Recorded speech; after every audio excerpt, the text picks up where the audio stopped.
Welcome into 11 Personnel, presented to you by our good friends at Monticello Bank, where they've been in business for 128 years because it's where people matter. Putting people first, just like we're putting you first here, giving you all that you need on this Kentucky football podcast.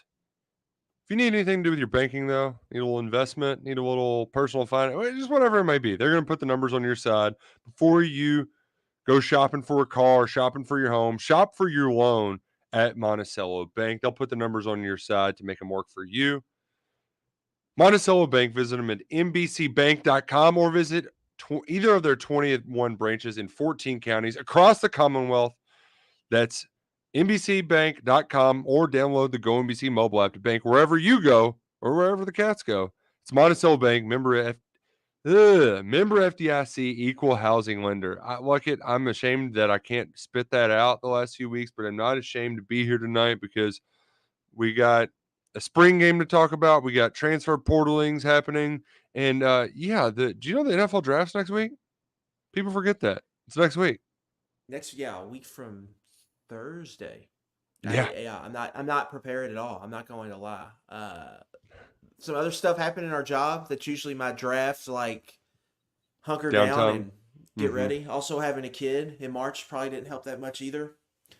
And so I'm way unprepared for that. So I'm gonna have to get prepared before it gets here. But yeah, I mean it's crazy that that's already here. I can't hardly believe it.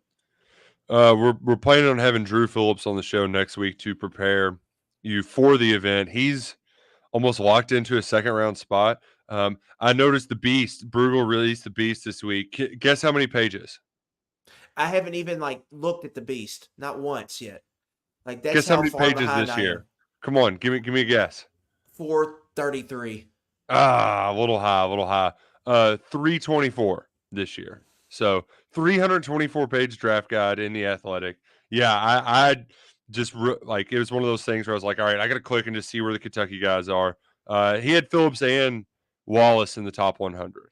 Wallace was like 86. What's crazy is that the number 3 linebacker is further behind than the number 9 cornerback. Like when you just see the positional rankings and stuff like that, it's wild how that stuff works. But we got all next week to talk about the draft.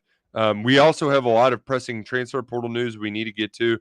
But let's first start with spring football, the spring game. And I think we'll kind of get a little bit further into the weeds as we talk about it. But just trying to look up from 10,000 feet, you got Johnny on the street says, well, Luckett, what did we learn about the Cats this spring? What was your one big takeaway from the last month of football at the Joe Kraft football training facility? The defense is severely banged up, and there's not much you can take away from them right now. Offensively, they're determined, I think, to move faster. They're determined to be more efficient with their running attack.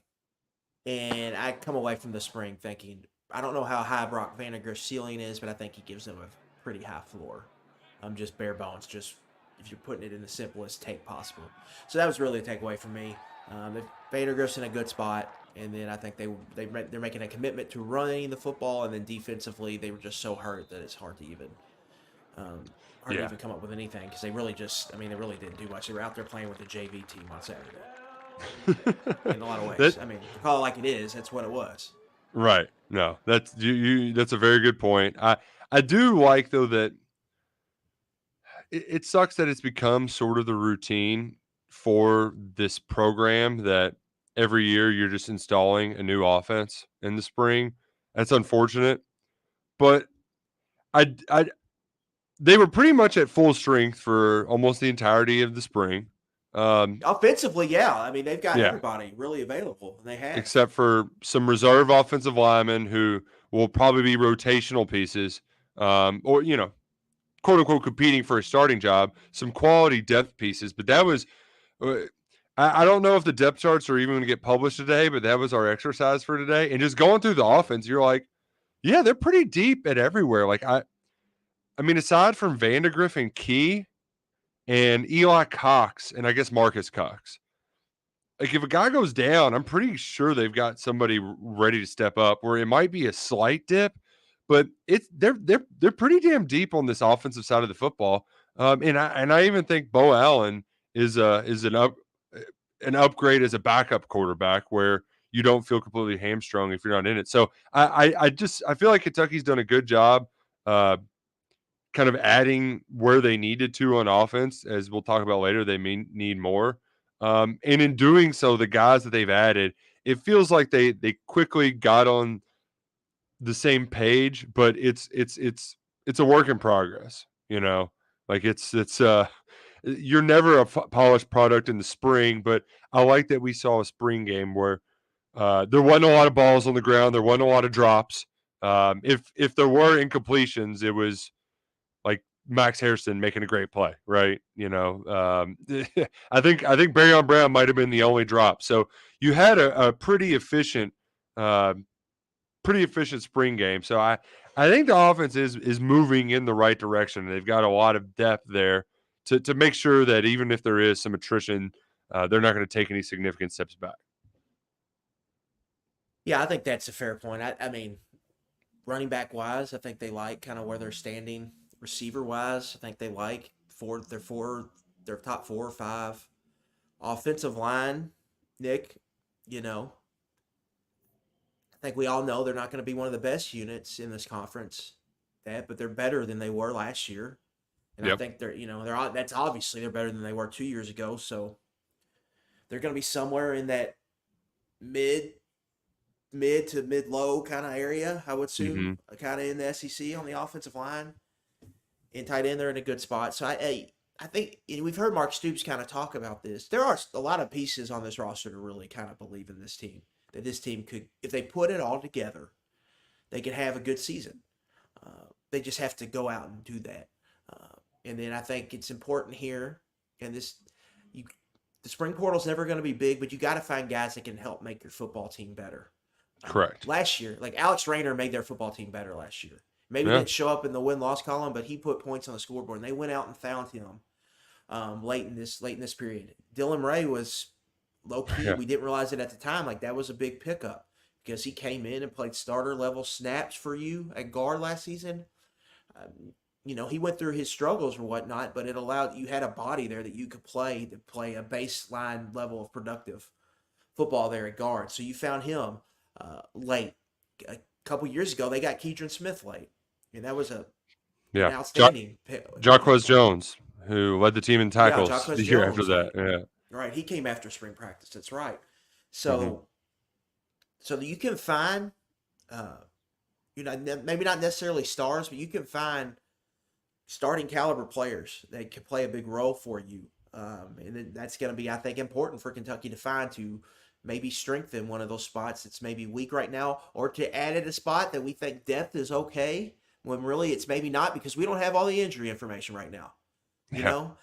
Like defensive tackle, I never thought I would be writing in April. They probably need to look at defensive tackle because they're saying they're injured a lot. They're 2 guys that knows didn't play. Then the 2 viewings we got, if one of those is seriously hurt, you don't have anybody after those guys to really play like nose tackle. Mm-hmm. And then you're kind of taking away your biggest strength if you maybe have to play Deion Walker there a lot of snaps. So that's something I think it's important to kind of monitor here. Shaka makes a good point that Dare Rosenthal, that was another late addition, right? Yeah, Kentucky got a starting right. left tackle during the summer. That was when it was a little bit different. The portal windows weren't as refined. But nevertheless, it's a great point. Also love the point that AZ Bats, just great callback, said, Nick sure does look a lot like Dale Saltwater, which Dale Saltwater, that might have been when Jared Lorenzen was podcasting with us. That's such a deep cut. So love that callback. Haven't heard that in a long time. Quick jump ahead, like it.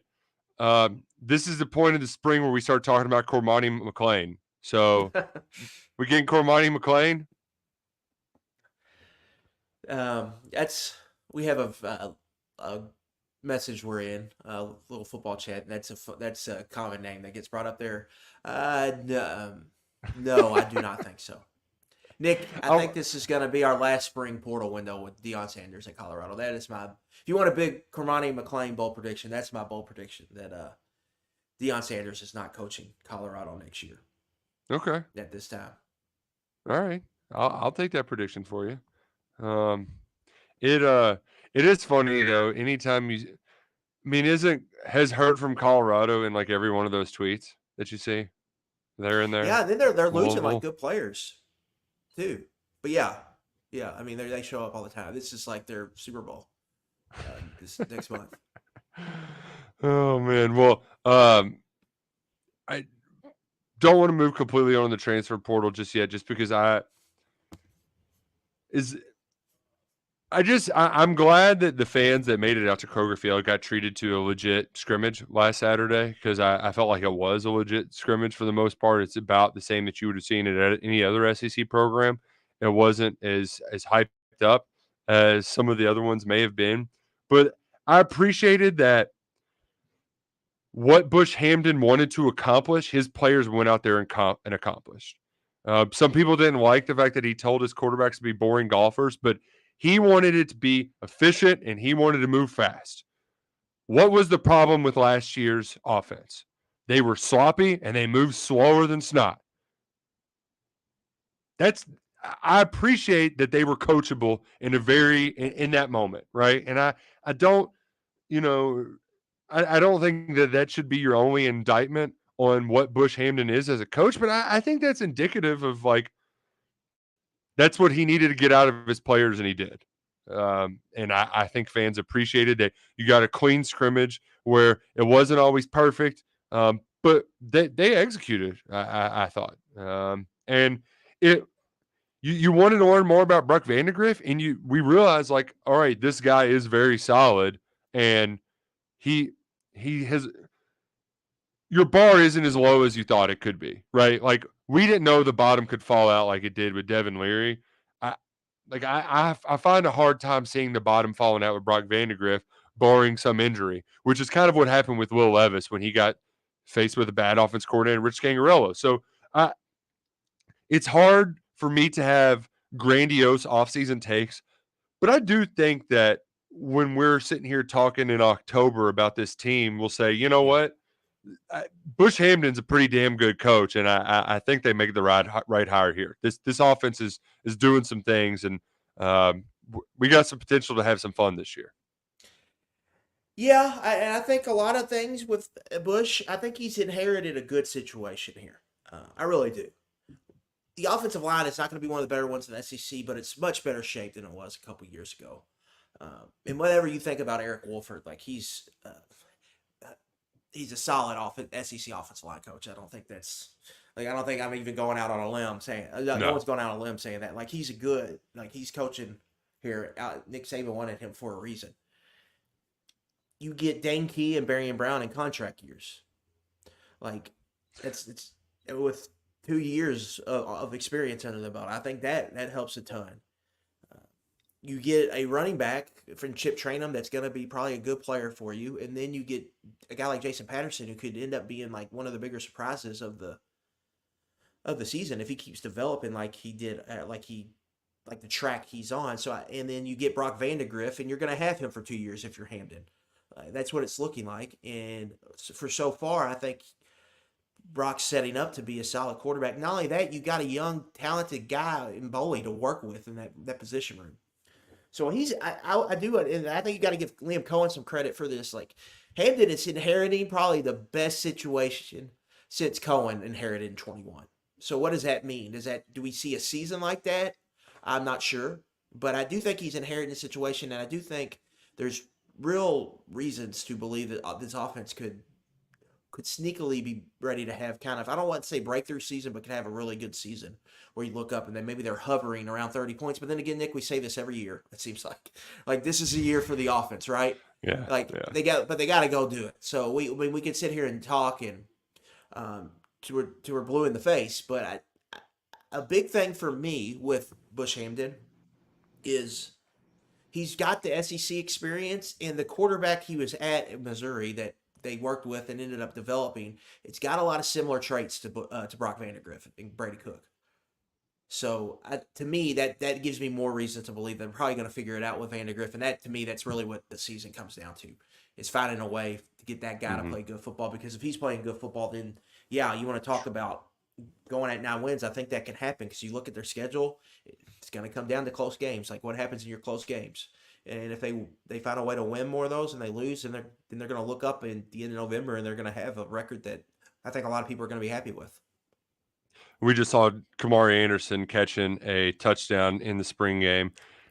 He's an impressive looking player, and nobody ever talks about him because he's third behind two guys in Josh Caddis and Jordan Dingle that have played a ton of football at University of Kentucky. But that's why I kind of think that he's going to have a like Dingle was an all SEC all freshman as a redshirt freshman. I could see Anderson having a similar year, you know. Particularly if Caddis keeps getting the holding bug on him, you know, like he had what 5 of those last year. Had one in the spring Yeah, game too. And also that's just a position. One of those guys is going to miss a couple games. I don't like tight end and inside linebacker. Like you're gonna have guys go down with injury. That's just the nature of the beast. So Anderson's one to watch. You already mentioned Jason Patterson. I don't really know what the future holds this season for Harley Gilmore and Anthony Brown Stevens, but it does feel like those guys are the future of that position room. Cutter Boley is really fun to watch in warmups. I know he's got a lot of work to do, but he's fun to watch in warmups. And then on the other side of the ball, you're right, look it off the jump. Like it's hard to say really anything about the defense, other than it does look like Jansen Dunn's going to be a ball player. And it's great that of that group last year, all right, we know one of these guys is going to be a starter for us. Like that's what you got to do. You're casting a little bit of a wider net now in the portal. Not all 10, 11, 12 guys you're going to take are going to be starters, but 2 or 3 need to be immediate guys, and then half the other ones need to become ball players for you. And it looks like that's what's happening with Jansen Dunn. yeah, yeah. You've seen some development just in the secondary. Dunn taking a hold of position. I think Ty Bryant, he's added some weight, so you got to think he's going to make the next jump. And so there's some of that, yeah. But go back to the continuity. That's something they banked on, returning all of these coaches. And we know there's a baseline level with the defense, but can they get the pass defense for not being such a weakness this year? Yeah, and that's the $1 million question is how much can you improve on that pass defense, that secondary? We don't know. That's where we might go portal shopping. And the portal, it did open today. It opened Tuesday, April 16th. We've got a couple departures. And to get to your point, look, and I appreciate you doing the math for us all. Stoops said in his post game from the spring game that he needed some portal departures to make room for new guys. So we've already got some guys that have left. You had Lavelle Wright announced he was leaving as a grad transfer. Cole Lanter, he's the Boyle County receiver who received a scholarship last year. He's transferring. Reading between the lines there, that felt like we'll give you the scholarship for a year because we've got the scout, like we've got it, but it's probably not going to be around. And so Lander's going to use that as a way to have a little bit of capital right now that he's in the portal. And then adding to that, today we had our first portal dipsy do, like it, our first ever portal dipsy do with Raymond Cottrell, who came from Texas A&M in December, and he's gone 4 months later. And look, I know when we were watching the game from the press box, we had some thoughts, and I don't think any of us are all too disappointed that that Mr. Cottrell's leaving. Here's my nice way of saying like it is I initially thought that guy was a tight end. So, and he's not, he's supposed to be an outside receiver. Like that's my nice way of putting it. I don't think Kentucky's missing anything here. Also, your mic is muted. There we go. All right, just making sure. It's part of the rule change. You couldn't have done this last year, Raymond Cottrell. The double dip transfer. Yep. Mm-hmm. Rule change because NCAA got sued by someone again. They can't stop these transfers, so they can go whenever. So he's gone. And I think, Nick, one, like the offensive coordinator and receiver coach who recruited him here are gone. True. And then, you get passed by Harley Gilmore. Yep. And then also, like, to me, I look at it this way. You brought in Macklin to be a starter level player, but you brought in, I think, Fred Ferrier and Cottrell for one of them to be like emerge and have a role with the twos. Yeah, Basically to be your number 5, I think, coming into the year because 5 or 6. Yeah. you knew Anthony Brown Stevens was probably your 4, and then Yep. so yeah, your 5 or 6, and Cottrell didn't look like he was anywhere close to that. Yeah. So even though he had multiple years of eligibility left, more than Ferrier, but I think for him, there wasn't an avenue for playing time, and so he's out of here. The rare kind of 4 month stay. That's a Kentucky football trivia question Yep. First in one to do about that. 5 years. Who Uh-huh. was Because who in you're the portal seeing era it. transferred here but left 4 months later? Something along You're those seeing it lines. more often. The kid at U of L, Penny Boone, the running back from the MAC, he's did that. Apparently, he was running with the twos. So he bolted quickly. Louisville did that with a kid last year, Storm Duck. Did he go North He went to Carolina, Penn Virginia, State. Louisville, or He went.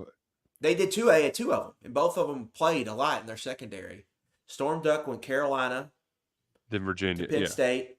Oh, Did spring at Penn State, and then left because he wasn't going to start. Penn State had NFL corners out there, and then Cameron Kelly did North Carolina to Virginia, there we go. and then went to Louisville. So they had 2 guys that did that last year that played. Both of those guys played a lot of snaps for them last year. And so that's what Cottrell's doing now. And Cottrell, Nick, to me, fit the profile of a player you just have to be really careful about recruiting in the portal, I think, if you're a Power 5 program. If a 4-star receiver goes to a Power 5 program, does not play, and you take him on, it used to be a bigger risk to me because you had to, once they transferred, you had to honor that scholarship, right? Once you Correct. accept the transfer. But now that's no longer a rule, so it doesn't matter. But before, I always thought guys like him you had to be super careful with because if you didn't know what his actual kind of floor or baseline level was because he's never played, Mm-hmm. then that's a tricky, I think, kind of player to add to your program, especially if you're on the hook for his scholarship for 3 more years. Now it's no longer the case; you can kind of risk it more. But yeah, I mean, that's something you just have to watch. He also had Bear Alexander energy. It wasn't as bad as 7 schools in 7 years, but he did have 3 different commitments before finally settling at A&M. Yeah. And, there was all some nil funny business there, which brings us back to Louisville where they had an eventful last 12 hours on Louisville football Twitter. And it kind of kept – yeah, it still is. I mean, it's not going to because they're living and dying by the portal right now. But you had the brand builder – Zach Soskin, who it's just such a I love that he's the brand builder, threatened to sue somebody for defamation because some anonymous Twitter account said the nil checks weren't cashing. Then this morning, Brandon Marcello, who, I mean, he's one of the top 3 reporters, newsbreakers for 24/7. He reported that they were going to have 5 offensive linemen and a defensive lineman hit the portal. And then within 30 minutes had to retract it because he was given false info. And Madden Sanker was like, yeah, no, I'm not transferring. Not sure where you got this. That was a wild ride. And then I saw where they had a football and a basketball guy commit right around the same time. But it's they're living and dying by the portal right now. It's crazy over there. And it's producing some crazy stuff online. Yeah, and then a third guy, right when we came on, Nick, Trevante Sylvester backed out. He was in, so 3 of the 6, I believe, that Brandon Marcello reported are gone.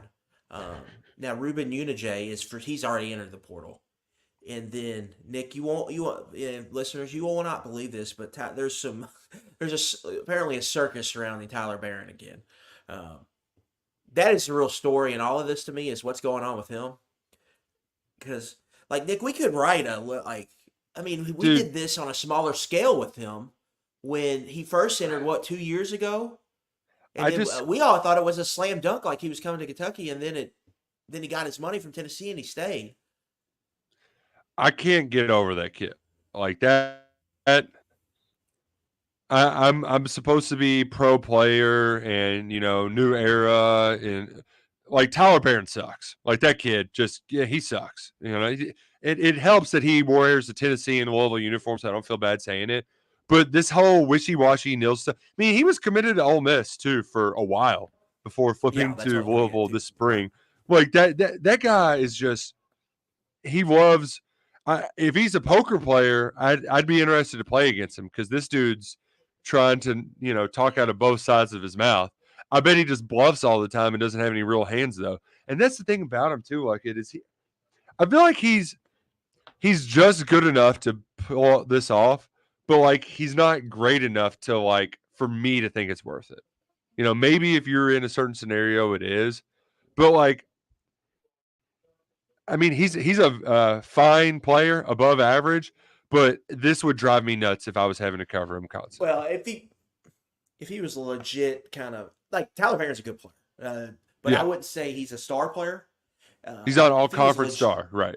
Yeah, if he was a star player, he'd have a deal locked up, right? That pleases him, I think, and that's where I think some of the issues with him are coming from. But even back to his recruitment, like this has been a story with him. So what's really going on with him is kind of the big thing here. The Penny Boone stuff is weird. Now that is weird to me. Like a running back getting mad because he's running with the twos is weird to me. Like, dude, you're all gonna play. You play running yeah. back.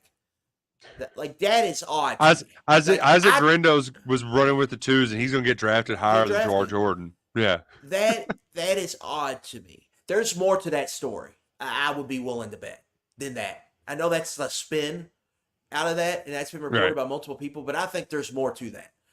Now we'll see if anything comes of that because that doesn't make any sense to me. Like they're all like they're running backs. They're going to touch the ball. In Louisville, like they want to run the ball. Louisville's problem right now is the receivers is probably their biggest weakness. So they're going to want to run the ball. That one doesn't. They had like two 700+ yard rushers last year. That one doesn't make sense to me. So I think there's more there. The Barron one is interesting. And to me, like we don't have nearly enough information on all of these transfer stuff. But with this Louisville situation, like I think there's more there, and I don't know if we're going to find out what's really going on or not. Like there has to be some level of truth to that. They had to scramble to get money to keep these guys, and then like how did the names get leaked, and how did it lead to the faulty reporting? Like I think there's a story here. It's just whether we get this story or not. But there's some stuff going on over there. There's too many signs for there not to be. If there's anybody who can crack the case, it's the sheriff. And he's on the job. He's investigating on 3 and 24/7. He's going to get to the bottom of this smear campaign. I think it's funny that they all believe it's Florida State who's out to get him, where it's like Florida State, they got bigger fish to fry, right? I don't think they're worried about you, Louisville. Let's just say Florida State did. Let's just say, and maybe whoever it came from on the Florida State side. What my question would be, what is the motive? Like, what is the motive here for them to? That's why it's weird. I'm not saying that didn't happen, but it just seems odd. It just smells like some funny business over there, right? And then which gets into when you build if this is how you want to build a roster or build your football program. It's tricky. It's gonna be weird stuff. Like I wouldn't be surprised if we hear in October that Louisville's got culture problems in the locker room. Well, no, you know what, Sherlock? Look at what happened in April. Before they played a spring game on Saturday. Like all this stuff is happening before like spring practice isn't even over yet. I might try to sneak on over there. I'm sure they got $1 beers or something. Put on your press hat. Talk to your sources inside the program and see what you can find out.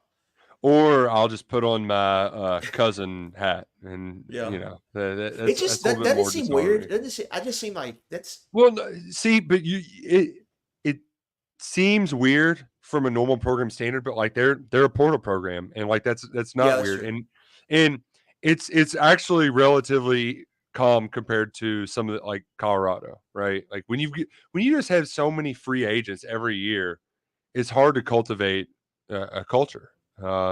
So I'm fascinated by it. I actually want to get over there just to see Tyler Shook throw a football because like, can he? Like, I don't know. Is he? I'm fascinated by all of it.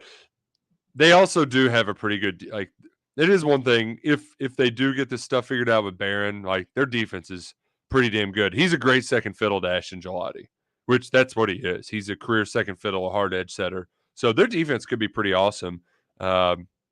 Which it gets back to a lot of the questions of what can you do offensively? How many high quality players can you find in the portal? The one thing they've got going for them, and look, I'm fascinated. I'd love to hear an explanation from some smart person who knows and studies all the legalese. Maybe we ask Andy Staples, but we got a judge said that you can't restrict rules on transfers, but the SEC has a rule that you can't transfer SEC school to SEC school in the spring. I don't. Maybe because nobody's sued him for it yet, and that's the simple answer. It's probably your answer, yeah. Yeah, but they have that rule in place, and that might be playing a role in preventing some bigger names from hitting the portal in the SEC. The biggest move you saw was just Caden Proctor doing his portal dipsy-do with Iowa. And there have been some good SEC players that have gone in the portal. There was a couple kids from Georgia today that went in there, but they're off limits. So before you start playing that game with your friends in your group chat about X player from Auburn or Y player from Georgia, that you can't get them. The league has this rule in place where they're not allowed to play right away. And just because that's the case, like it doesn't mean that Mark Stoops isn't sticking to his guns and looking for the best available talent in the Power Five. He's just going to different conferences to find his top targets. Yeah, we had really today you had two names kind of emerge. We had one in the morning and one in the late afternoon. The first one was Renee Conga. I believe that's how you pronounce it. Defensive lineman at Rutgers, class of 2020 guy. Will be a redshirt senior this season with 2 years of eligibility remaining. Two-time academic, all Big Ten. This guy, Nick, he is a perfect kind of example of what the spring window is. He's a defensive lineman that you're going to have to pay maybe $1.50 or $1.25 in NIL payments on the dollar. And he's a guy that's going to come in and really he needs to be a rotation player for you. He's not really, I wouldn't say he's a starting caliber defensive lineman. He's a rotation player who's got some, I think, positional flexibility at 290 pounds, 6'4". He can play, I think, tackle and he can play some defensive end. And so from that aspect, he can come in and be a quality, I think, number 2 for a good defense. And so that's what you're looking for. And for Kentucky, like we mentioned, defensive tackle depth is concerning. We're not sure how concerning it is right now. How bad is it, right? It's bad enough to kick the tires, Yeah, and so they're involved there. Our On3 Steve Wiltfong report. So that's going to be one I think to watch. So weird. Get a visit scheduled with him. On3 Steve Wiltfong. Love the sound of that. Man, Wilfong's the best. So hopefully he gives us some good news on that front. But it was one of those two where I think he listed 4 or 5 guys, and then Wiltfong added like the quote tweet, Kentucky also in the mix here. So right. We're also hearing Kentucky or something along those lines, but yes. Yeah. The big one though at night, and this was one of those stories that when I saw it cross, we were busier at the time. But I had never seen an instance of a player entering the transfer portal and then having a guy like Pete Thamel say that, yeah, he was set to make $400,000 at Oregon State this year. Like that's setting the baseline. If you want to get in this chat, right? That's unheard of where like just the reporters putting it out there like that. Damien Martinez from Oregon State, he had 1,100 rushing yards a year ago, 9 touchdowns. He was 3rd in the Pac-12 in rushing yards. He's the best available ranked player in the transfer portal right now, according to On3. And in that nil situation, essentially, this strikes me as we want to make you the cornerstone of our team because we need something to rally fans. We lost our coach. We lost our conference. Our pets' heads are falling off. So we're going to pay you a ton of money to stay here. He says that their collective over promised and under delivered. He says that they lied.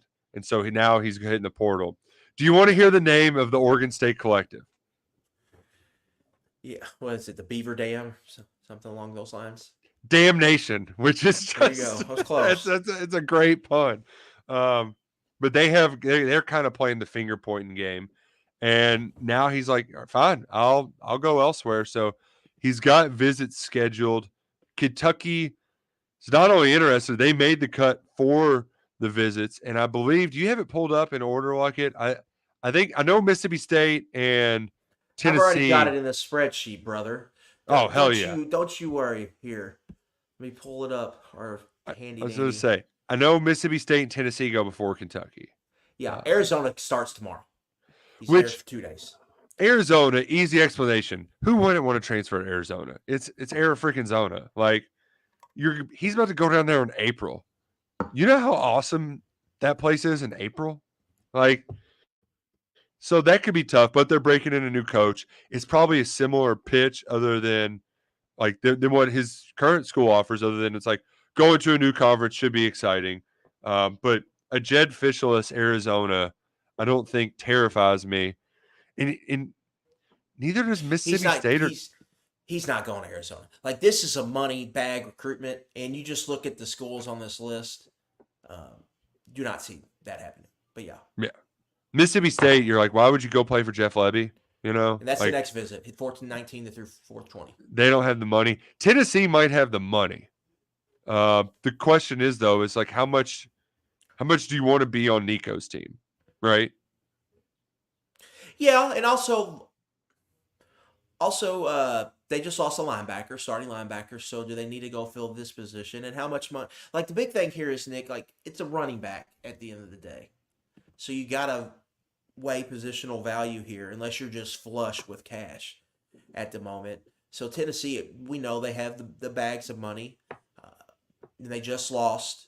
The name of the running back at the case escaping Jalen Warren to the NFL. So yeah, they have an opening there, obviously, but they've recruited that position well. They have some Cam Seldon's a guy there. I think they're really excited about at tailback. So yeah, he could potentially go there, and they get the. It's really he starts his SEC footprint journey after goes to Arizona because it goes Mississippi State 419 through 420, Tennessee 421 through 422, Kentucky 423 through 424. So today is Tuesday. So Kentucky gets him next Wednesday and next Thursday for a visit, and then Miami gets him for the weekend. And I believe Keeneland's that open on Wednesday. you could take him to Keelan. Yeah. Maybe Mark Pope could come by the facility. They could wrap Hamilton together. But Martinez, Nick, this guy could be All American good in the right place next year. Like he's been one of the top 10 tailbacks the last 2 years in college football. I mean, 6 foot, 232 pounds with some juice. Like can break off runs. Like this guy is legit. Like he's gonna be one of the better running backs heading into college football this season. Now, Henry Parrish just left Miami today. He's left through the portal. Like Miami is the big favorite here. I think they've been planning. They've probably tampered a little bit. They are the favorite right here. And so I fully expect him to end up at Miami. But Kentucky getting involved is interesting. Does them getting involved maybe tell us something else? Do they have maybe cash to burn so they're willing to spend it on the guy who they think could be a big-time player for 1 year? Or do they feel like they need another tailback?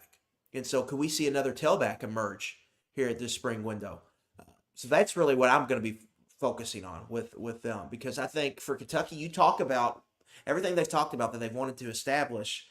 Like I think Martinez kind of gives you. I mean, this is a guy who gets hit and can run through contact, fall forward. This is a guy who can turn a 1 yard run into a 4 or 5 yard run.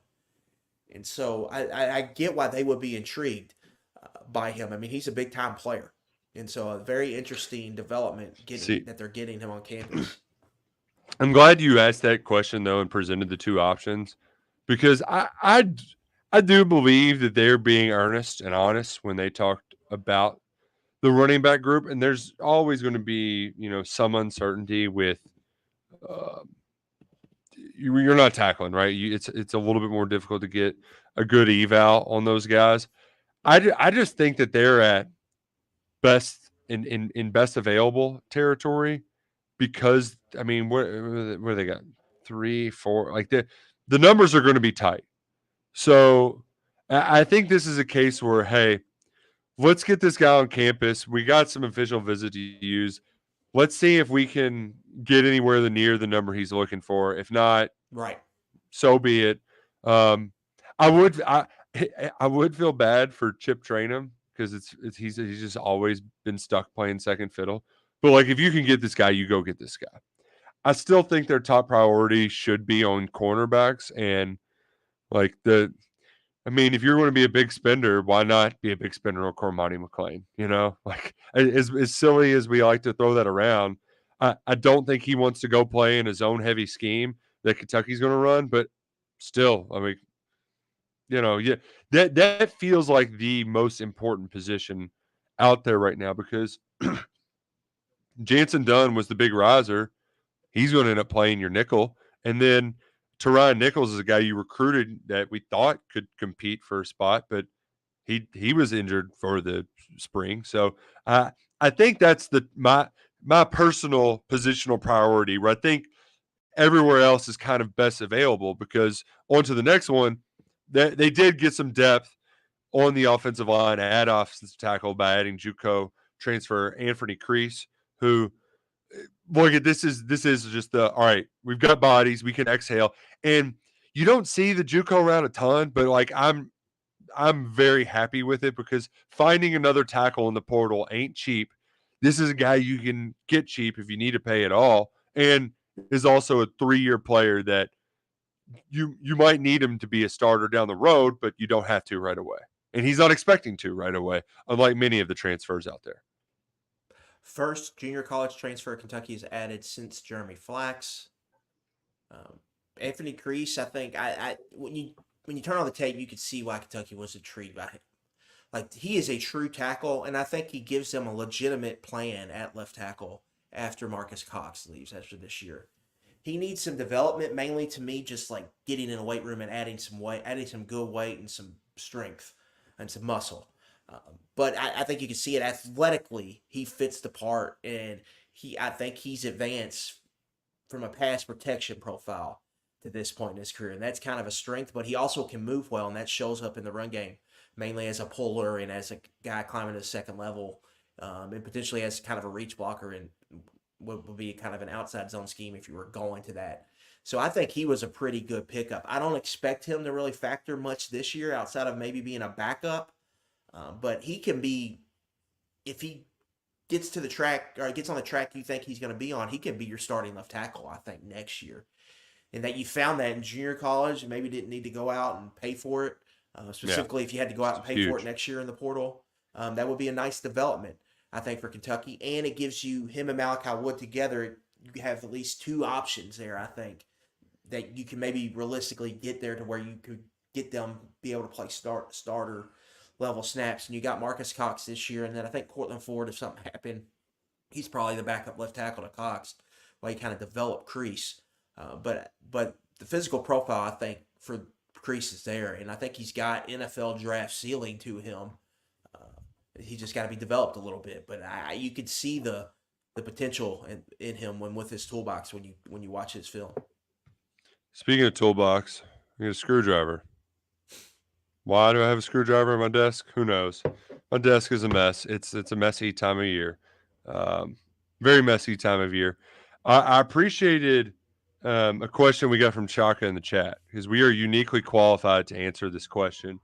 Our friend Shaka Cummings, he loyal listener. We see him out at tailgates quite a bit. And I have had some conversations with people. We're probably going to have an 11-person tailgate for at least one game this fall where we'll hang out and have a good time for the game, do our rapid reaction there after the game. So we've got that cooking up in the works. But Brandon Shaka a couple times out there, he's making his way. He's making his way to Louisville this year, moving from Lexington to Louisville. He asked for neighborhood recommendations. He asked specifically about Clifton, Crescent Hill, which when I first started dating my wife, she lived there. It was great. It's a little bit like honestly, I think that might be the best, like the most seamless transition from Lexington society to Louisville society is that neighborhood. Yeah, it's very similar in a lot of ways. It's not an area I'm real familiar with, to be honest.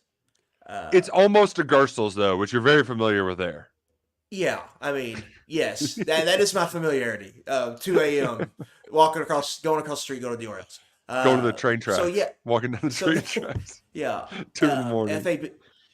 FABD, Yeah. good spot for barbecue. So yeah, that's not an area I'm super familiar with, but it's I'm trying to think how to explain it. It's kind of you tell me if I'm wrong. It's kind of eclectic with money. Would that be a wrong way to describe that? No, that's a great way to describe it because Okay. it's a lot of older homes. So you don't get maybe the same amenities, and you're gonna have to pay a little bit more. Though I think the biggest knock on it is the Clifton Kroger sucks. Like grocery shopping there, it sucks. I know they were just redoing it, but like that's a very like normal thing you have to think about, Shaka. I know they redid it there, but it's just relatively speaking not the best Kroger. It's just you're tight on real estate in that neighborhood, and I believe the donut shop that I went to closed down too. I'm not sure if Clifton Donuts is still there, so that's a bummer. Hey, if you want to maybe try to get a little more bang for your buck, I'm suggestion for my neighborhood, Beachmont. We're we're similar to some of these neighborhoods where we got the older homes, but it's cheaper, similar amenities, not as far as walking, but we got all the different restaurants, not as many bars and clubs and stuff, but I can walk to a library, got a bunch of playgrounds nearby. So I'm a what big Nick fan is of my saying neighborhood. is we're not the best, Yeah. but we're not the worst. And we're So- cheaper. We're much We're cheaper than cheaper. Clifton, Crescent Hill, and get a lot more bang for your buck. One area I would not recommend going to, like it, dude, Germantown, Butchertown, like all those, they can kick rocks. Like shotgun homes with they have no amenities there. I don't understand why homes cost so much in that neighborhood. I don't get it. I get why St. Matthews and Clifton and all that. And it's, like, I understand that because you've got a bunch of stuff there. Like these gentrified neighborhoods in between, like they're fine starter homes, but they're also expensive as hell. I don't understand why people go to Germantown for like, you're paying so much for so little there. I don't get it. There's my rant. And that is Roush's point of view on the Louisville housing market. Yeah, or you could just get out of the city like Lucky did, and if you want the good schools. I think Roush brings up a good point. From a culture standpoint, it's probably very similar to Lexington. So yeah, that's if that's something you're looking for, that's probably I wouldn't say it's like it's total fit, but I think it's close. Especially with like Chevy Chase, where it's like, oh, well, I gotta yes. yeah, like Chevy Chase and Clifton are probably very, very, very, very, very similar, I would say. Yeah. Oh, and Crescent Hill, they do. I'm usually too busy. It's football season, but the street, I forget the name of the street. Is it what's the street that does all the Halloween stuff? They do it big in Crescent Hill. I know that. I'm not you sure, know to be honest. You know what I'm talking about? Is that what the art fair is? Is the art fair out there, St. James? No. St. James is Old Louisville. That's closer to my neck of the woods.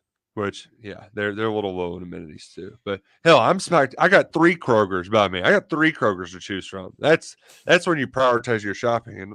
And here, two empty Kroger. These are my Freddie drinks. Freddie recommended them, and now it's like I'm like was it Crackhead Dave? What's the Chappelle guy? You got some more of that. Talking about Tyrone Biggums? Yeah. Why? Yeah. I'm Tyrone Biggums with Derby right now. Like that's me. I legitimately the day after the spring game woke up and I was just. Sometimes you have those dreams where you wake up and you think it's real. I thought I was just like in the infield, like I was like it's sun shining, like I'm a little sunburnt, I'm 16 beers deep, just having the time of my life, and I can't wait to get back. Did you hear Bob Baffert's trying to get back in? I mean, I didn't, but that was assumed. Well, the thing too, he's doing like it, which he isn't the one trying to get back in. It's his owner. So the owner is the guy who owned Pharaoh, American Pharaoh. So for this horse, you mean? Yes, and he owns the horse Muth, which won the Arkansas Derby. Did well in a California race too. Like it's a good horse. It should be in the Derby. It's not the best in Baffert's barn this year, but the others kind of got hurt, banged up a little. So the owner has asked to file a temporary injunction. They're going to try to hear from him by the end of the week. And I want it to happen for like how awkward are some of those Churchill people going to be during Derby week when having to get asked by Bob Baffert? And his ass is probably going to win it too, right? Like, and just to rub it in their faces, he's going to have that horse so juiced up, it could run 3 miles on Derby day. So I'm fascinated by it all. I'm fired up for Kentucky Derby. Also, that was a joke about juicing up, but just clearly a joke. I'd like to make horse racing juicing jokes without PETA getting on my ass, without the trainers getting on my ass. It's a joke. I'm going to make more of them. We like to make jokes here, Bucket. You got any more jokes for us? I'm still working on my Petrino Calipari joke. That's just going to be like, the one, like the icebreaker you say in every social setting. Oh, gosh. So I'm still working on crafting that. I'm hoping to have that by football season. I did that at the spring game on Saturday where I made the same. So what's everybody been doing with their free time? Y'all been bored lately? To all of our journalist friends, that was good. Didn't get old for me. You making it back for Thunder this weekend? We come back Sunday, so that'll be a no. Okay. I'm Thunder maybe that'll be something when the kids get older, but just for me, just schlepping my big old butt down there to stand and watch fire. I'm just not a big fireworks guy, so that alone is not gonna do a whole lot for me. But maybe when Baker gets older, that'll be something we'll do. We grew up with it, so it's not as special because we got to see the biggest. When I was a kid, I went down there all the time, but then you get older and it's just like, it's the same thing over and over. Well, and it's like fireworks kind of get ruined for you because you're so spoiled. You get the biggest fireworks show in North America every year. So we got a little bit spoiled. The part where I've come back around on it is because I don't have to go down there. I've got a friend who lives very close on the other side of the river. So we can see everything from there. And we actually haven't stayed for fireworks. We've only been there for the air show. Going to try to keep the kids up for the fireworks this year. But having a setup where you don't have to fight the traffic and do all that, that's nice. And I also have come full circle where now I'm the old man who's bird watching. Except now I'm like, oh man, that plane's so cool. Look at that plane. What a loser. What an old man. So that's where we're at. That following the transfer portal. So transfer portal leading into draft and then leading into Derby week. Yeah, I would highly advise joining KSR Plus. I mean, it's crazy on there right now, Nick. I don't have to tell you that. And if you're there, you already know. I mean, it's just football and basketball, the portal. The basketball portal right now is bananas. And especially now that, it's slow leaks on who Kentucky's reaching out to. Shout out to Jacob Polachek, too. Obviously, Jack's been crushing it for, the last month. But our guy Jacob getting scoops on who they're reaching out to and stuff like that. Pew, pew, pew, pew, pew. There's a lot happening. So, my UK $1 for 2 months. So, boom. Do it. It's head on a swivel season. So, I mean, you just got to be this is it's a hard time to follow or cover because as soon as you find out one thing, you have to move on to the next thing pretty fast. And then right now you can use our YouTube offer for KSR Plus, $1 for 2 months, code UK1. And so that's, I would highly advise, again, going over there. And it's going to pick up. Football won't be as heavy, but there's still going to be some info to come out. And there's going to be guys that leave the team, guys that join the team, and we'll be covering all of that. And along with the high school recruiting, which will really get ramped up in June. But yeah, basketball is really kind of getting up most of the oxygen right now. But this is their December window, right, Nick, for for basketball. For college football portal, what happens for college football in December is happening right now for basketball. And so that's why you're seeing all the crazy movement and rushing to get visit scheduled. In basketball, there's not going to be much time off at all because as things are wrapping up mid-May, the EYBL starts right after that, And so it's summer hoops time, Man, it's got to be fun for those guys too. How much more does it matter who Mark Pope is watching, I used to love to go to those events and just take pictures of Cal and Cal's watching X, Y, and Z. And it was always just the number one player in the country and play, and now there's a little bit more, there's going to be a lot more nuance to it. I think you're going to have a lot more boots on the ground. So exciting times ahead here on KSR Plus. But look, enjoy your time with the in-laws, having a little extra help with the kids and a little warm weather. What's the temps down there? It's 80s up here in Kentucky. Yeah, that's what it is here. I think it was 82, 83 today. So it's been nice. Any golfing in? We're going to try to get out and play 9 one day, but it's like I don't have to tell you, it's a little ridiculous right now at work. But we'll see. I got offered a box at Keenan on Thursday, and I'm like, God, please. Yeah. Oh man, but we're gonna keep grinding through it. We appreciate you all grinding along with us. We appreciate Monticello Bank for being our presenting sponsors at 11 Personnel. NBCBank.com. Visit them today. For Adam Luckett, I'm Nick Roush. Go Cats and go Kroger.